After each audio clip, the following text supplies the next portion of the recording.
Olá, e hoje com mais um programa Sabendo Mais sobre Outubro Rosa. Eu tenho o prazer de receber dois colegas queridos que já trabalham há muitos anos, não vamos falar quantos anos, tá, rapaz? Nessa jornada da paciente com câncer de mama, e a gente troca bastante figurinha nos grupos, e eu vivo enchendo eles com vários casos, eles já estão acostumados, e aí a gente convidou para vir aqui.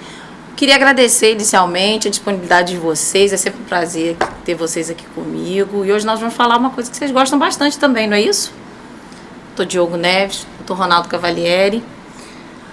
Nosso programa esse ano, a gente focou um pouco mais na parte de sobrevida. A gente sabe que muito se fala sobre diagnóstico, tratamento, mas e aí? Acabou o tratamento, aquele tratamento mais intenso, que a gente sabe que o tratamento não necessariamente acaba logo com cirurgia, rádio, químio, ela faz um acompanhamento. E esse acompanhamento acaba tendo outros desafios, além do que ela enfrenta na jornada do tratamento em si.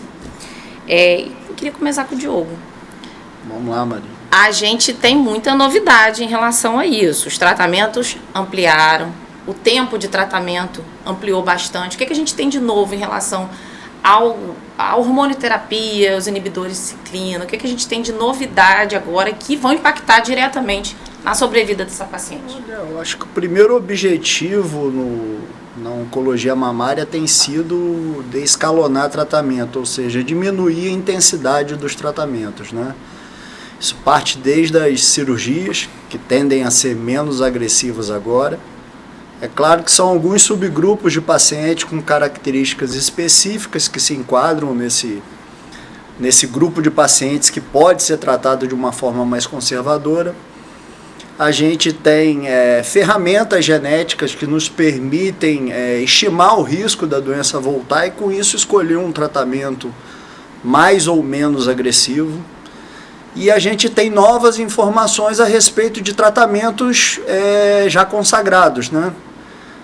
Informações a respeito de tempo ideal de tratamento, por quantos anos a gente deve seguir com o tratamento, por quantos anos esse paciente deve ser seguido por um oncologista ou por um mastologista. Então acho que as coisas vêm, esse ano muita coisa ficou mais clara para a gente, né? Eu acho que assim, descalonamento é uma palavra que a gente vê, acho que na maioria dos artigos novos, a gente tem sempre esse termo que a gente tem utilizado, mas lembrar que descalonamento não é para todo mundo. Sim. A gente conseguiu descalonar algumas coisas, mas em compensação o tratamento clínico em alguns casos aumentou. Sim. A gente, como eu coloquei, são subgrupos, né? Assim como a gente sabe que o câncer de mama não é uma doença homogênea. É uma doença que dentro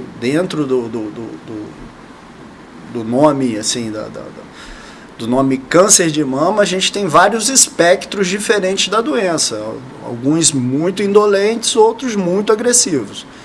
Então, acho que o que determina a intensidade, né, do tratamento é muito mais a característica biológica do tumor do que as outras características em si. Atualmente a gente valoriza muito essa parte, né, de comportamento, o tipo molecular da doença, o comportamento genético da doença.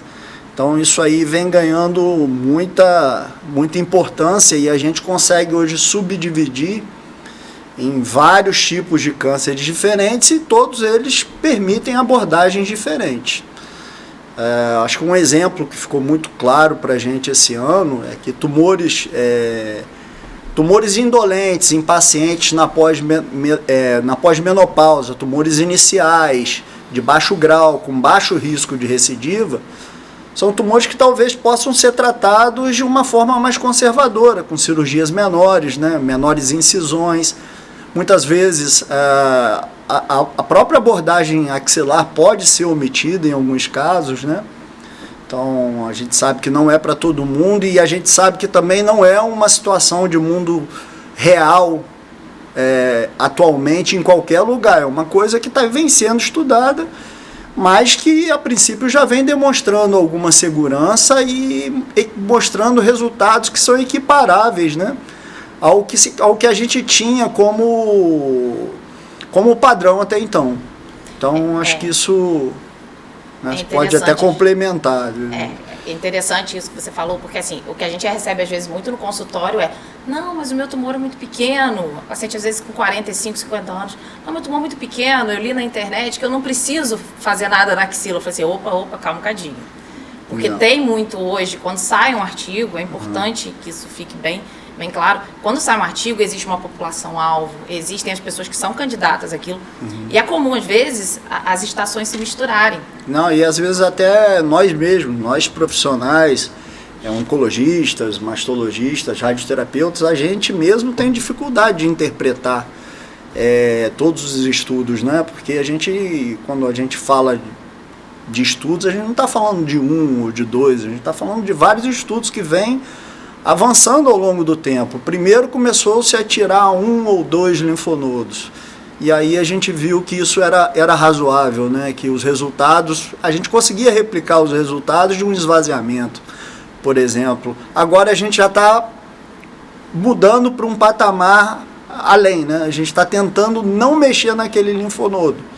E aparentemente, num subgrupo de pacientes, jamais com a idade mais avançada, na pós-menopausa, com tumores menores do que 2 centímetros, de baixo grau, luminais, que são aqueles tumores que expressam um receptor de estrogênio, esses pacientes, aparentemente, é seguro você fazer isso desde que você tenha, aí que vem os poréns, né? Porque não é só omitir a cirurgia, você tem que ter uma avaliação prévia de um radiologista, especialista em mama, que tem experiência em avaliar uma axila. Né, que não é uma coisa fácil. Que não é fácil, e não é todo mundo que tem volume para se colocar como um especialista nessa área. Então, assim, existem muitas variáveis nessa abordagem que precisam ser mais refinadas para a gente conseguir estabelecer isso como um padrão, né? Eu acho que isso ainda vai ficar um pouco difícil, porque a gente ainda tem que levar em consideração, por exemplo, uma paciente de 70 anos, acamada, com várias comorbidades, ela tem um tumor de baixo grau, de bom prognóstico. Talvez a gente queira ser um pouco mais, né, econômico, do ponto de vista cirúrgico, nessa paciente, porque, poxa, ela já tem outras comorbidades. Uma paciente de 70 anos, às vezes, que tem uma vida super ativa, uma expectativa de vida muito grande.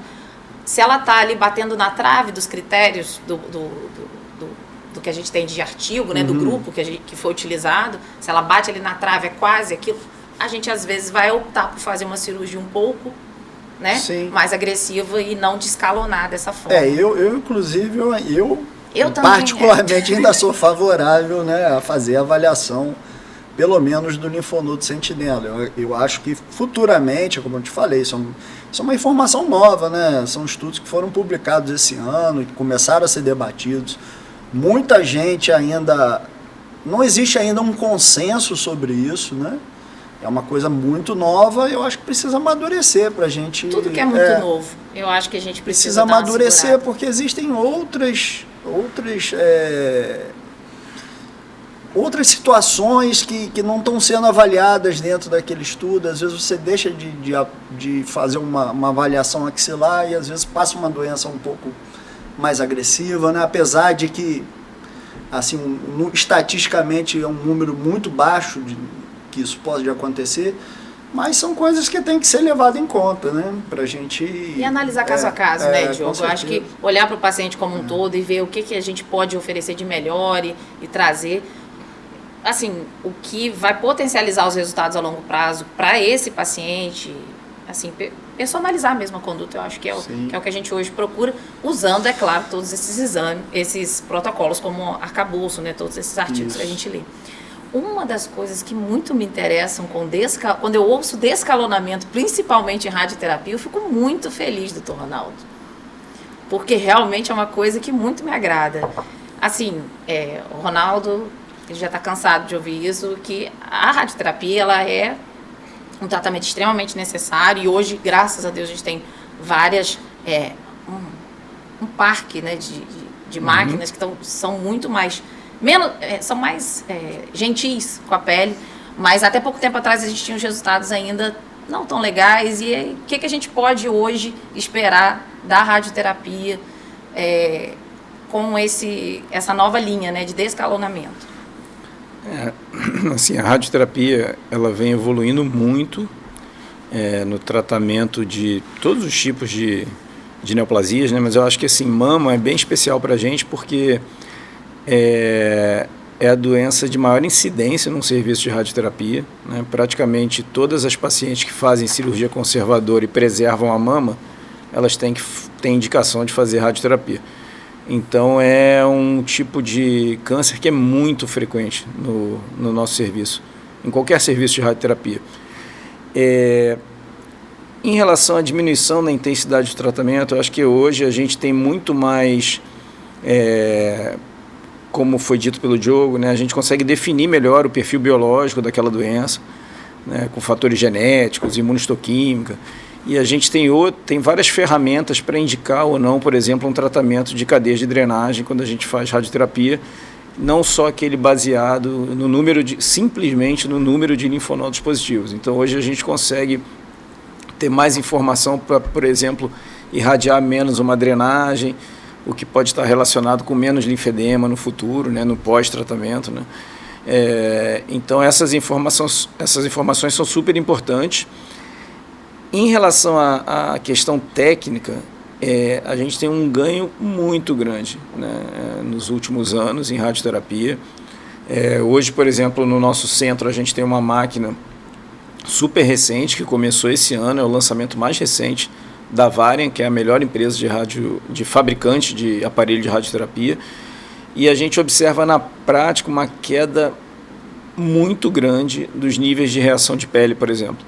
Então, acho que quando a gente fala no pós-tratamento, o pós-tratamento ele começa antes do tratamento, né? Então, assim, o que aquela paciente vai sentir e passar no pós-tratamento já começa lá na nossa indicação, num centro que trata a mama com todos os especialistas no mesmo lugar, que a gente vai poder discutir, olha, eu vou fazer o linfonodo sentinela, e se eu fizer o linfonodo sentinela, você vai irradiar menos a drenagem. Então, essa conversa toda já começa antes do tratamento. E aí isso vai influenciar nos efeitos adversos tardios, né, que estão relacionados com a radioterapia. Então, hoje a gente tem essa queda acentuada em reação de pele, eu acho que isso é um ganho muito grande. E uma outra questão, né, a gente conversou aqui no início sobre pacientes mais idosos, enfim, o tratamento de radioterapia ele era feito com no mínimo 5 semanas, né? 25 aplicações de radioterapia diárias, de segunda a sexta-feira, o reforço que tem suas indicações, que chegando até 30 aplicações, ou seja, 1 mês e meio indo ao serviço de radioterapia. Depois, com a melhora da tecnologia das máquinas, a gente já caiu para 15, né? É claro, eu não estou diminuindo a dose, eu sempre dou esse exemplo ali na consulta, né? Como se eu estivesse pegando um bolo ali e eu dividia esse bolo em 25 fatias, aí depois eu comecei a dividir em 15, né? O tamanho do bolo é o mesmo, mas a fatia aumentou. Então, não é que a dose eu estou diminuindo, mas eu tenho tecnologia melhor e eu consigo dar mais dose por fração e diminuir o tempo total de tratamento. Então, e hoje, nos tumores iniciais, a gente tem já estudo consagrado, enfim, com todos os resultados bem solidificados, fazendo 5 aplicações, né? Então, ao invés de fazer 15, eu faço 5 aplicações, ou seja, eu divido o bolo em 5 partes, com efeitos colaterais semelhantes, resultados oncológicos semelhantes, ou seja, a chance da paciente ficar boa igual, só que eu preciso de tecnologia, né? Eu preciso de aparelho bom. Eu não posso fazer 5 aplicações com um aparelho muito simples, porque aí a reação de pele é a mesma, é maior, enfim. Então, eu consigo muitas vezes fazer com que uma paciente ou idosa ou que tivesse dificuldade de frequentar o serviço durante 1 mês e meio, hoje a gente consegue tratar em 1 semana. Então, é um ganho que é até assim, é difícil até de mensurar, né? Eu acho interessante também, porque assim, além da questão de tempo da máquina, a tecnologia ela vem muito próxima, a gente poder hipofracionar por conta disso, ajuda na qualidade de vida. E tem uma outra questão também, muitas pacientes reclamam muito da radioterapia, da quantidade de vezes que elas têm que ir. Eu acho que isso também minimiza muito esse impacto psicológico da radioterapia. Sim. Vocês têm notado isso também? Sim. À medida que as máquinas foram melhorando, né? Então, assim, com radioterapia guiada por imagem, que é o IGRT, né? O tratamento em arco, que são técnicas de radioterapia que melhoraram muito a radioterapia, não só em mama, mas em todos os sítios tumorais. E hoje a tendência nossa na especialidade é realmente, que nem você falou, você usou a palavra perfeita, né? Que é hipofracionar, você diminuir o número de frações. A gente tem o hipofracionamento que a gente chama de moderado, né? Que é esse que, ao invés de fazer 25, 30 aplicações, eu já reduzi para 15, e aquele hipofracionamento mais acentuado que a gente trata em 5, né? A mama. E isso é um ganho enorme. Então, isso com a mesma toxicidade que a gente fala, efeito de pele, colateral de pele, ou até melhor, né? Então, mas para isso realmente a gente precisa de tecnologia, não só tecnologia, porque aí acaba que o radioterapeuta fica fora da história, né? Mas lógico, né, aliado a uma equipe boa, experiente, num centro oncológico de referência, né? Tudo que a gente está falando aqui é a nossa realidade, é verdade. Você tem que estar dentro de um centro oncológico especializado, né? Eu faria até um adendo, a explanação aqui do Dr. Ronaldo. Eu acho que hoje esse tipo de equipamento que a gente dispõe, ele permite mesmo os pacientes metastáticos permanecerem num tratamento por mais tempo.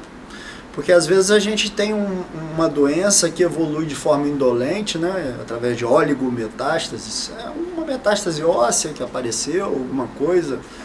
Assim, não é uma doença que avançou agressivamente. E através da radiocirurgia a gente consegue fazer uma ablação daquele foco e permanecer com o mesmo tratamento. Porque nem todos os clones tumorais se tornaram resistentes ao tratamento, né? Às vezes você tem um clone que né, saiu de controle em algum lugar, você faz a radioterapia ali, e isso te poupa de ter que trocar o remédio mais cedo e perder uma opção que a princípio às vezes está sendo muito bem tolerado pelo paciente e está sendo eficaz em controlar a doença, mas você teve uma progressão mínima. Que era uma outra questão que eu ia puxar também esse gancho, porque na sobrevida, muitas vezes a paciente tem oligometástases, tem metástases ósseas, principalmente de mama, que dependendo da localização e de como ela se comporta, a gente consegue sim tratar com rádio. Essa paciente procura inicialmente um oncologista clínico, e o oncologista clínico vai fazer essa avaliação. E antigamente a gente tinha poucas opções. Ou a gente trocava o esquema de tratamento para, né, tentar... Sim. Ou a gente fazia uma radioterapia, às vezes, extremamente mais agressiva. E hoje a gente já tem realmente como fazer esse tipo de organização da própria equipe para tentar focar no que é prioridade para ela. Como tem muitas linhas de tratamento, graças a Deus, a gente consegue fazer com que a gente não gaste aquela outra linha de tratamento nesse momento. É um gancho interessante, porque esse trabalho, às vezes, que acontece nos bastidores, da gente trocar essas informações e tentar avaliar o que é melhor para o paciente, no cenário metastático de sobrevida, isso é muito importante, porque hoje é visto quase como doença crônica em alguns casos, não é isso? Sim. A gente tem situações, principalmente... os tumores luminais, né, que são os tumores que expressam receptores de estrogênio e alguns progesterona também. E esse tipo de tumor é um tumor que caminha a passos largos para se tornar uma doença crônica, né? Cada vez mais a gente tem ferramentas terapêuticas à disposição, né? O nosso arsenal aumentou de forma significativa nos últimos anos. Diria a mesma coisa da doença HER2 positivo também, que tem muita opção nova aí de tratamento. Essa questão do tratamento ablativo, eu acredito que seja uma das grandes mudanças da oncologia, né, que botou a radioterapia num papel que não tinha antes, porque né, no caso da paciente que é oligometastática, ou seja, aquela que tem poucas metástases, esse exemplo é perfeito, Porque muitas vezes ela está ali em tratamento sistêmico, você tem ali uma lesão só que aumentou, que progrediu, e antigamente talvez o oncologista clínico tivesse que mudar o tratamento Totalmente, sistêmico. sim. E hoje... Talvez não. porque a indicação é sua. Gastava aquela... Você também não ia a indicação bancar, é sua. Né? Porque aí a mudança é feita por você. Então, mas com o que a gente fazia antigamente com radioterapia, né? Quando as máquinas eram mais simples, nós não tínhamos condições de tratar aquela metástase com dose muito alta por fração, que seria essa radioterapia ablativa, né? Que é você fazer poucas frações e uma dose muito alta. A gente não tinha tecnologia para isso. E aí o tratamento daquela lesão era um tratamento com dose menor, mais para alívio, ou para uma redução parcial. E aí hoje não, hoje a ideia, quando você faz radiocirurgia numa lesão metastática, é você exterminar aquela lesão, é um tratamento ablativo. Poucas frações, dose altíssima por fração, mas aí mais uma vez, para fazer esse tratamento em segurança, né, de uma forma segura, né, porque você está dando uma dose bem alta por fração, né, você tem coisas em volta ali, né, eu estou irradiando um osso, mas em volta eu tenho... um reto, eu tenho a bexiga, eu tenho uma alça intestinal, tenho a medula, exatamente. Então eu tenho que ser muito preciso. E para ser preciso, aí você precisa de uma máquina moderna. Eu acho que assim, a gente teve um caso agora, que eu levei até na última reunião da gente, que é um caso que assim, poderia também ter, mas só para ilustrar, uma paciente com uma recidiva, na verdade um segundo primário na mama contralateral, é uma paciente, acho que ia ter conjunto. E, por exemplo, essa paciente, a gente poderia sentar e planejar a cirurgia dela como fazer a quimio primeiro, reduzir a lesão, para fazer uma cirurgia conservadora.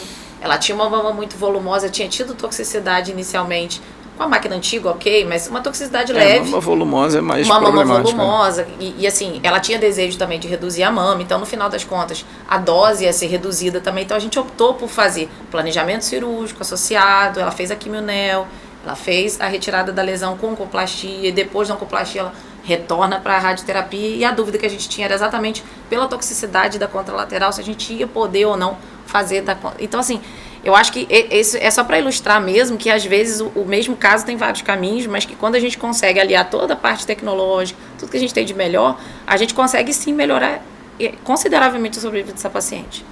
E no cenário metastático, eu acredito que antigamente eram duas escolhas bem claras. Ou você fazia a terapia para alívio de dor, ou você fazia, trocava a linha de quimioterapia, ou você operava em casos mais agressivos. Então, hoje a gente vê que as coisas não são mais tão dessa forma e que existem outros caminhos. E não, assim, a gente está, óbvio que hoje a gente está focado aqui em falar em câncer de mama, mas isso vale para diversas outras, né, linhagens de câncer, outros órgãos, né? A gente usa muito isso em câncer de próstata também. Talvez seja a principal indicação.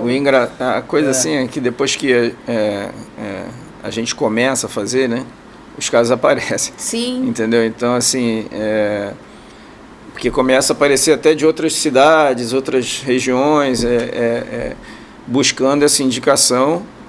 Que muitas vezes tinha que fazer em outro lugar, enfim. Então, e cada vez mais essa proximidade com o oncologista, né, não assim de todos os centros, né, acaba o oncologista pensando nessa indicação por conta de, olha, eu tive uma progressão num local aqui, trata esse local para mim que eu vou continuar aqui o meu tratamento.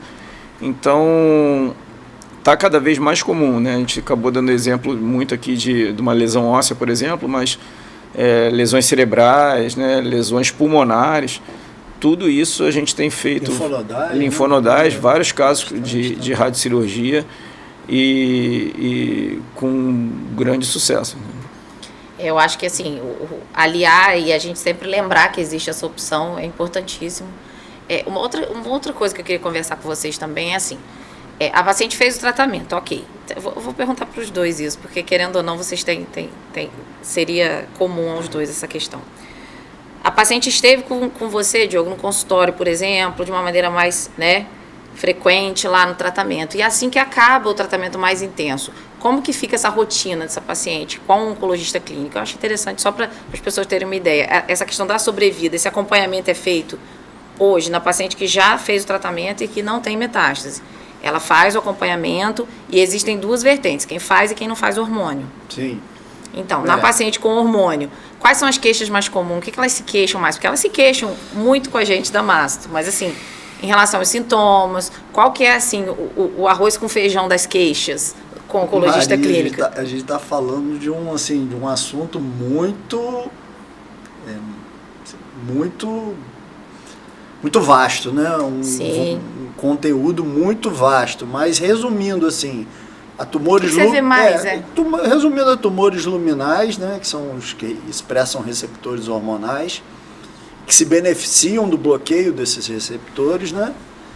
E a gente tem dois outros tipos principais de câncer de mama que são mais agressivos, que é o tumor HER2, que pode ser luminal também, e o triplo negativo, né? Vamos deixar esses dois à parte. Que aí elas estão meio que no tratamento ainda. Vamos deixar esses dois à parte. Na hora que abaixa a poeira, aquela paciente começa a ir a você de uma maneira menos frequente, qual é assim o top 5 de queixas do consultório? Eu acho que é paciente, que é a grande maioria das pacientes, que assim, pelo menos 50%, 60% dos pacientes são pacientes com diagnóstico de um tumor luminal. Expressam... Inicial, graças a Deus. Expressam receptor hormonal. Na grande maioria das vezes, a gente costuma indicar a cirurgia já de início, né?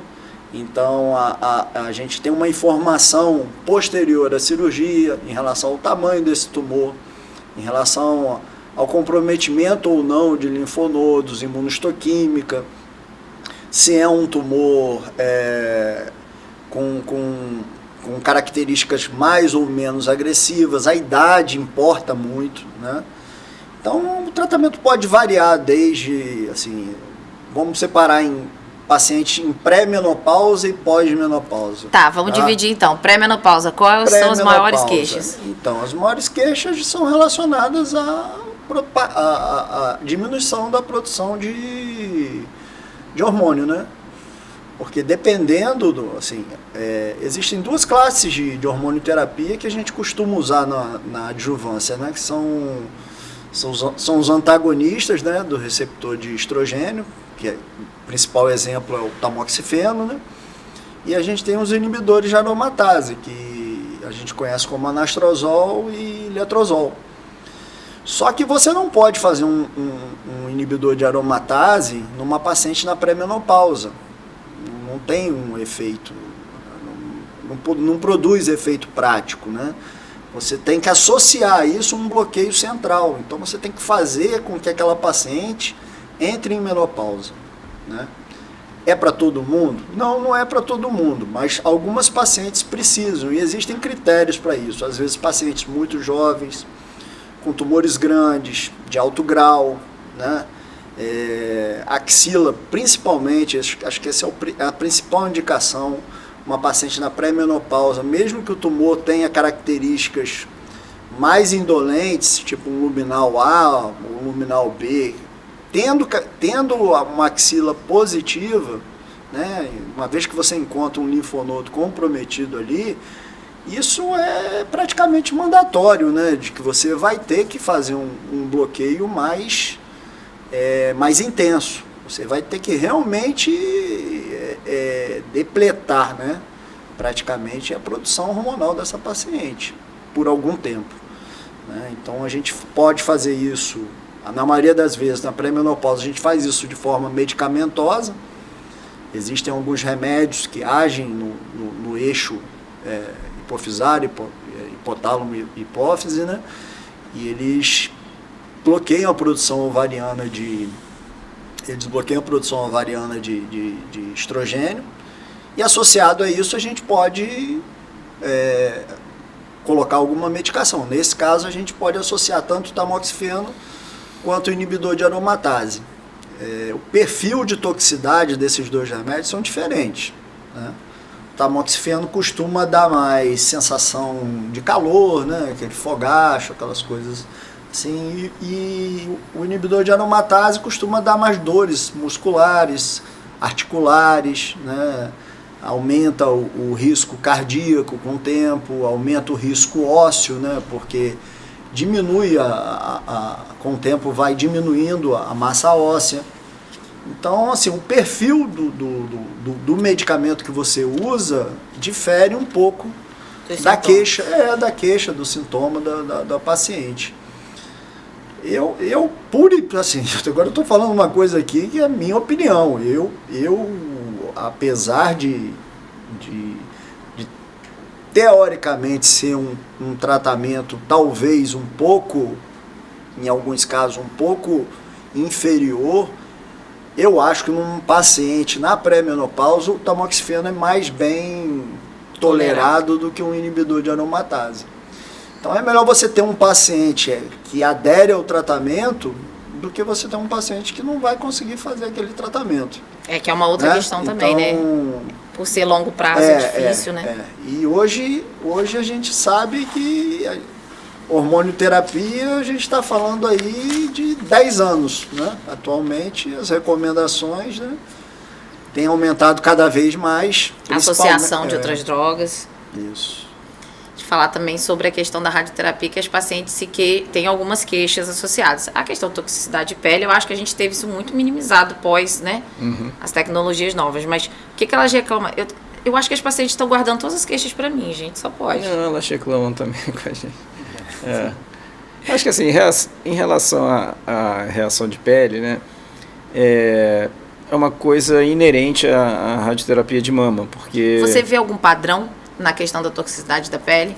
A questão da pele é uma coisa que a gente já conversa na primeira consulta, porque o tecido mamário, né, ele começa imediatamente embaixo da pele, né? Então, se a gente olhar lá uma tomografia de planejamento, eu não tenho como poupar a pele, né? Então, assim, eu tenho várias técnicas de planejamento que ajudam a minimizar a chance disso acontecer, que é o que a gente está aqui discutindo desde o início, né? Então, se eu pegasse lá uma radioterapia muito simples há alguns anos, e agora o padrão de toxicidade de pele é absurdamente diferente. Hoje a gente tem...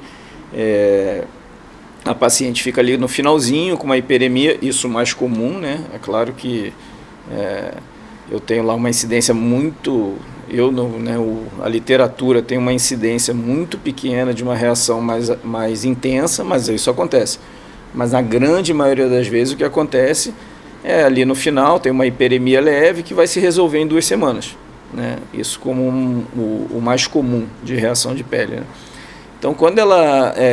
E uma outra coisa que a gente não fala aqui, né, porque isso também mudou muito com o planejamento, principalmente com planejamento com tomografia, né, é que hoje a gente consegue, embaixo da mama, eu tenho pulmão, né? Que é uma outra questão que há muito tempo... A gente tem o coração teve problema do lado esquerdo, na mama esquerda, né? Mas hoje, no planejamento com tomografia, e nesses planejamentos bem mais sofisticados, né, eu consigo saber exatamente a dose que está chegando no pulmão, no coração, a gente consegue tirar a dose do coração. Então a gente acaba falando muito pouco disso, porque a gente não vê mais esse tipo de reação a longo prazo, né?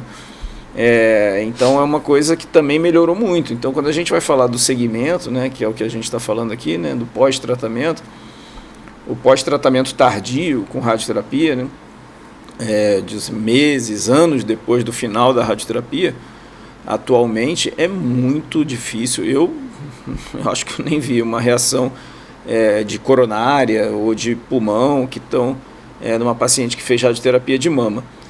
Em relação à pele, mais tardiamente também assim, uma fibrose de mama, são coisas que a gente vê cada vez menos, né? Antigamente tinha muito relato de sarcoma de parede, né? Isso, de tumor secundário, né? Mas isso hoje, assim, é relato de caso, é a exceção da exceção. Stuart Travis, sarcoma. Exatamente. Então, assim... Nem sei de onde veio. Fibrose de mama, uma coisa que é comum no consultório depois, né? Aí eu não sei se é da cirurgia ou da radioterapia.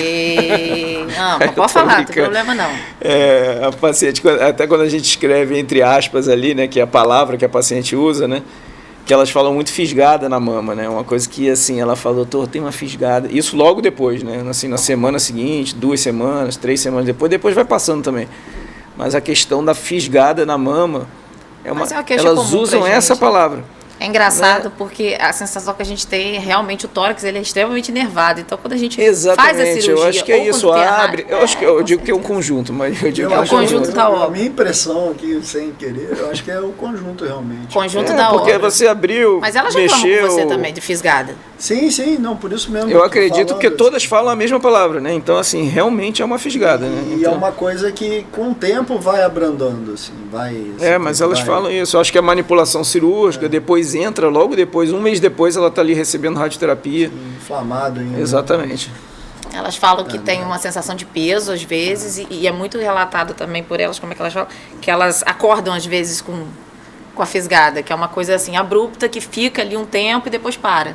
É como se fosse uma crise, assim, uma coisa meio pontual. Mas esse acompanhamento, né, é muito importante, né? Porque é claro que quem teve mais reação isso em relação à radioterapia, né? Quem teve mais reação de pele durante a radioterapia, a chance dela ter uma pele mais espessa lá meses depois é maior, né? Ou então mais fisgada. Então esse acompanhamento é muito importante, porque você pode estar... essa paciente ela pode ser direcionada precocemente por um tratamento de fisioterapia, que vai acompanhar, né, diminuir a chance dela ter essa fibrose de mama, linfedema, enfim, coisas do tipo. Eu acho que o tratamento assim ele tem nesse aspecto todos tendem a ganhar bastante, tanto a gente como profissional, que a gente consegue repartir mesmo as preocupações e tentar achar o melhor caminho em conjunto. E aquela história, combinar com os colegas. Não adianta fazer um tratamento que a radioterapia não concorda, nem um tratamento que a oncologia depois não vai concordar. Eu acho que é interessante passar isso também, que esse contato existe e que é muito importante. Todos precisam estar muito em sintonia para que as coisas andem bem. Do ponto de vista de sobrevida, o que mais, as orientações que vocês costumam dar para as pacientes? Eu vou deixar cada um falar de uma vez, mas assim, vocês podem, obviamente... no controle, é claro que terminou a hormonioterapia, a paciente vai fazer só acompanhamento, geralmente ela fica em acompanhamento com o mastro, mas vocês dão alguma orientação específica, assim, da sobrevida, se sentir isso ou aquilo, a radioterapia não pegar sol, tem algumas coisas que eu imagino, mas assim, vocês têm alguma coisa que vocês costumam falar quando essa paciente tem uma alta, que não é uma alta, mas assim, que ela passa a frequentar com muito menos intensidade ou só se houver necessidade? Olha, em relação à oncologia, a gente acompanha a paciente no mínimo por 5 anos, né? Hoje, com essas novas diretrizes aí de hormonioterapia, por ser o maior quantitativo de pacientes, isso aí tem se estendido até 10 anos, né? E posteriormente a isso, a paciente fica em controle com o mastologista, que o paciente que teve um tumor luminal, ele sempre vai estar sob risco, né, de desenvolver uma recidiva. Tardia, principalmente. Tardia, inclusive, né? Então, por isso que, às vezes, a gente demora muito tempo para perceber o benefício de se estender esse tipo de tratamento com hormonioterapia, porque, às vezes, a recidiva é a tão longo prazo que os estudos de 5, 10 anos, eles não conseguem detectar essa diferença, né?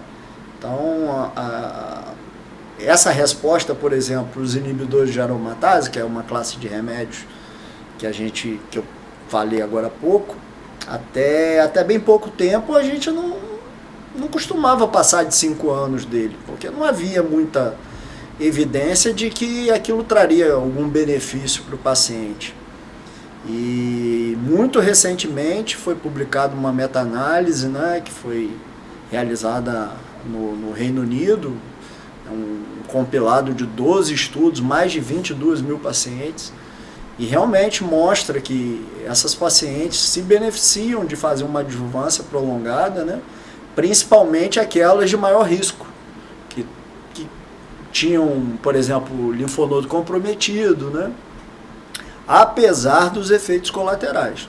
Então, hoje a gente tende a prolongar, estender um pouco mais a adjuvância. A hormonioterapia adjuvante.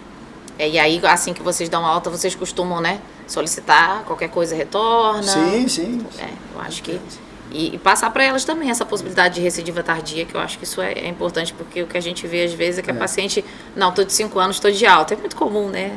Elas costumam falar bastante isso. Eu acho assim, 5 anos num tumor triplo negativo, por exemplo, eu acho que é Ok, concordo. São poucos os casos que você vê assim, uma recidiva além de 5 anos num tumor agressivo, como um triplo negativo. Mas os tumores luminais realmente têm esse comportamento, né? Eles continuam ainda, o risco permanece por mais tempo. Né? Por ser uma doença mais indolente, ela também, o risco permanece por mais tempo.